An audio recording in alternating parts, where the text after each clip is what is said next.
Salut, c'est Mega Driver 16.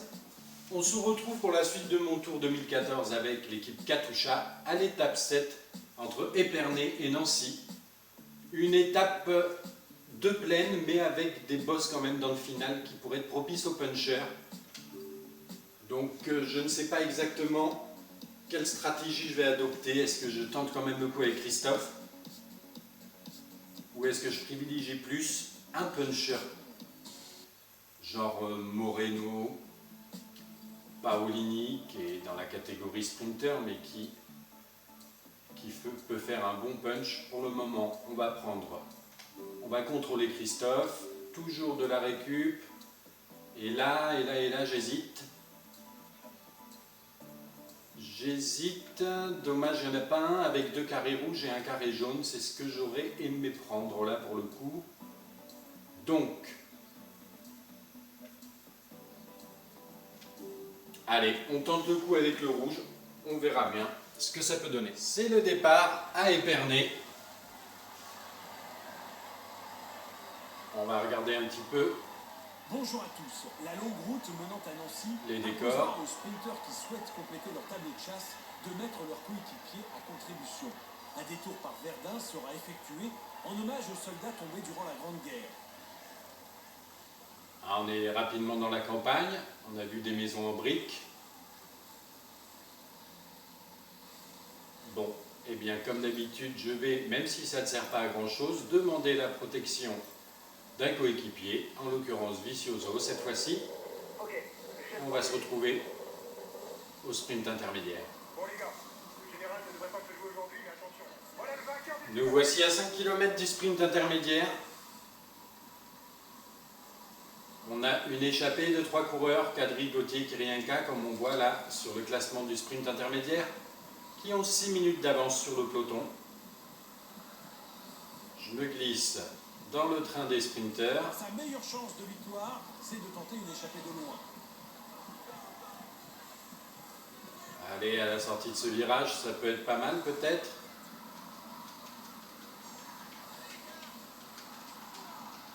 Allez, Christophe qui fait son effort, on passe le pont. Il est capable de tirer son épingle du jeu, aussi bien sur le plat que dans les bosses ou les cols. Ah là, j'ai plus de force pour sprinter. Où ils vont revenir, c'est Sagan en particulier, j'ai l'impression. Allez, on continue l'effort. Et je prends quand même de justesse la 4e place. Je pense devant Sagan et Cavendish. Il faut constamment essayer de s'indéter du vent pour ne pas trop consommer d'énergie. C'était pas évident là, mais c'est passé pour la première place du sprint intermédiaire pour les coureurs du peloton, derrière les 3 échappés.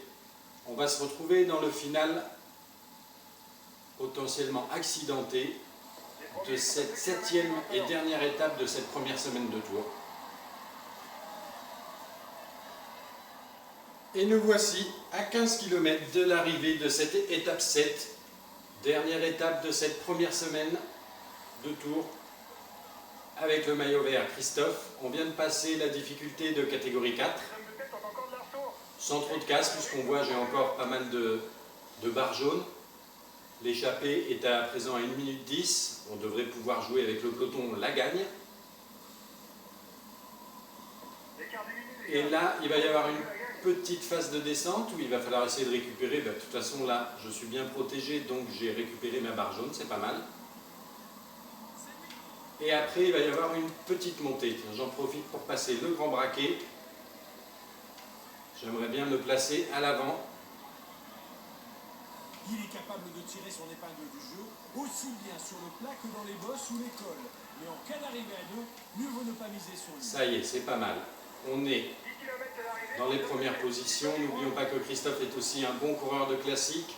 10 km de l'arrivée, on devrait arriver au petit Raidillon d'ici peu de temps. Voilà d'ailleurs. Allez, petite accélération avec Christophe. Et passage en grand braquet. J'ai Galopin qui me suit derrière en bon puncher.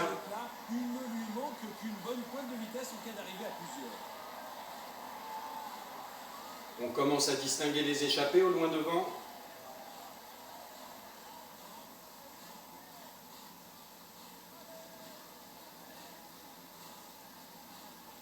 Est-ce que ça fait des dégâts? J'ai pas l'impression. Peut-être que ça fatigue quand même les purs sprinters, genre Kittel.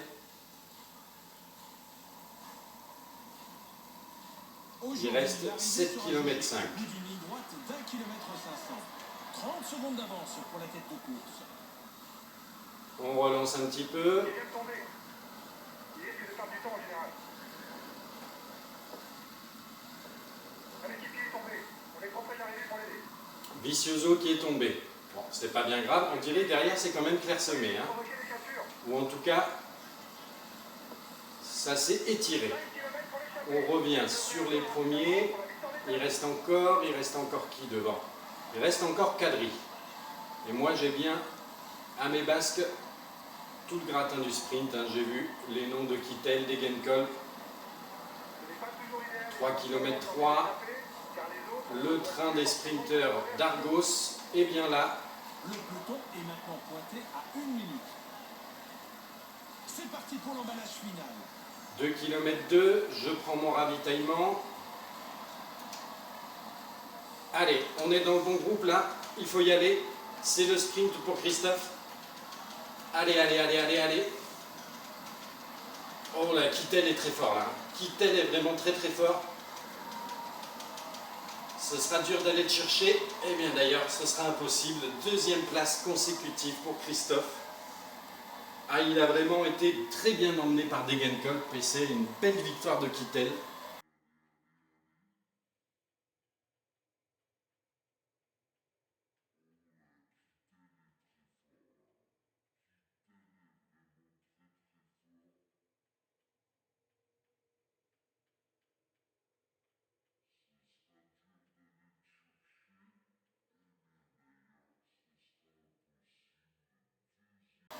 Pas pu faire grand chose, j'ai pas grand chose à me reprocher pour le coup.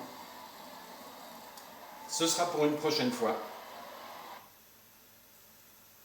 Et d'ailleurs, il nous a pris le maillot à pois, puisque au niveau des podiums, le maillot vert, je veux dire, puisque au niveau des podiums, on voit bien que je ne l'ai plus.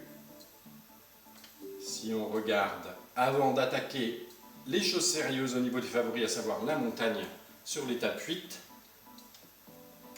le classement par points, Christophe qui est passé deuxième, à égalité de points quand même, j'ai l'impression avec Kittel. Et donc avant d'attaquer la montagne, on voit Rodriguez troisième, Valverde deuxième, Chabanel maillot jaune. Passage en grand braquet. J'ai Galopin qui me suit derrière en bon puncher. Il ne lui manque qu'une bonne pointe de vitesse en cas d'arrivée à plusieurs. On commence à distinguer les échappés au loin devant.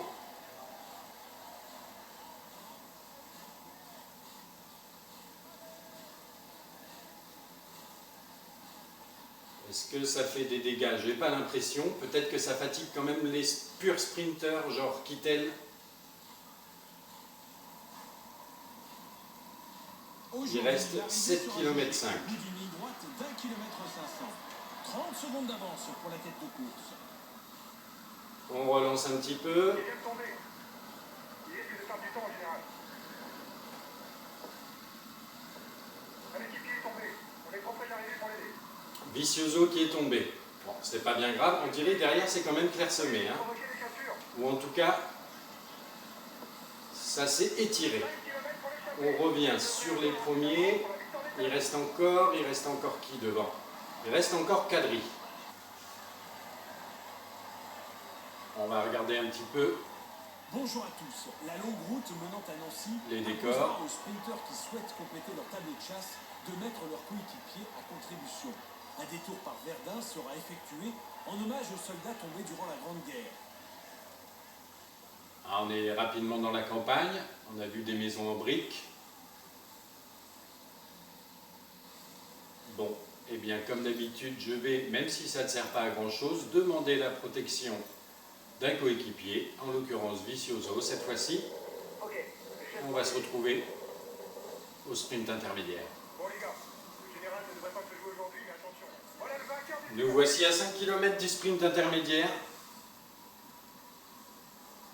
On a une échappée de 3 coureurs, Kadri, Gauthier, Kirienka, comme on voit là sur le classement du sprint intermédiaire, qui ont 6 minutes d'avance sur le peloton.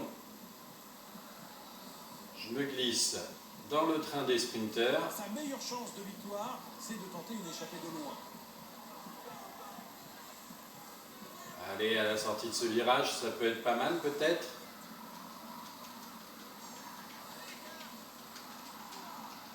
Allez, Christophe qui fait son effort, on passe le pont. Il est capable de tirer son épingle du jeu, aussi bien sur le plat que dans les bosses ou les cols. Ah là, j'ai plus de force pour sprinter. Où ils vont revenir, c'est Sagan en particulier, j'ai l'impression. Allez, on continue l'effort. Et je prends quand même de justesse la 4e place. Je pense devant Sagan et Cavendish. Il faut constamment essayer de s'indiquer du vent pour ne pas trop consommer d'énergie. C'était pas évident là, mais c'est passé pour la première place du sprint intermédiaire pour les coureurs du peloton, derrière les 3 échappés. On va se retrouver dans le final potentiellement accidenté de cette 7e et dernière étape de cette première semaine de Tour. Et nous voici à 15 km de l'arrivée de cette étape 7, dernière étape de cette première semaine de Tour. Salut, c'est Mega Driver 16. On se retrouve pour la suite de mon Tour 2014 avec l'équipe Katusha à l'étape 7 entre Épernay et Nancy. Une étape de plaine mais avec des bosses quand même dans le final qui pourraient être propices aux punchers.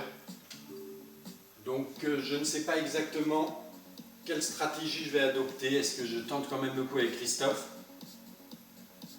Ou est-ce que je privilégie plus un puncher? Genre Moreno, Paolini, qui est dans la catégorie sprinter, mais qui peut faire un bon punch. Pour le moment, on va contrôler Christophe, toujours de la récup, et là, j'hésite. Dommage, il n'y en a pas un avec 2 carrés rouges et un carré jaune, c'est ce que j'aurais aimé prendre là pour le coup. Donc, allez, on tente le coup avec le rouge, on verra bien ce que ça peut donner. C'est le départ à Épernay avec le maillot vert Christophe. On vient de passer la difficulté de catégorie 4. Sans trop de casse, puisqu'on voit j'ai encore pas mal de barres jaunes. L'échappée est à présent à 1 minute 10. On devrait pouvoir jouer avec le peloton la gagne. Et là, il va y avoir une petite phase de descente où il va falloir essayer de récupérer. De toute façon, là, je suis bien protégé, donc j'ai récupéré ma barre jaune, c'est pas mal. Et après, il va y avoir une petite montée. J'en profite pour passer le grand braquet. J'aimerais bien me placer à l'avant. Il est capable de tirer son épingle du jeu, aussi bien sur le plat que dans les bosses ou les cols. Mais en cas d'arrivée à 2, mieux vaut ne pas miser sur lui. Ça y est, c'est pas mal. On est dans les premières positions. N'oublions pas que Christophe est aussi un bon coureur de classique. 10 km de l'arrivée, on devrait arriver au Petit Raidillon d'ici peu de temps. Voilà d'ailleurs. Allez, petite accélération avec Christophe.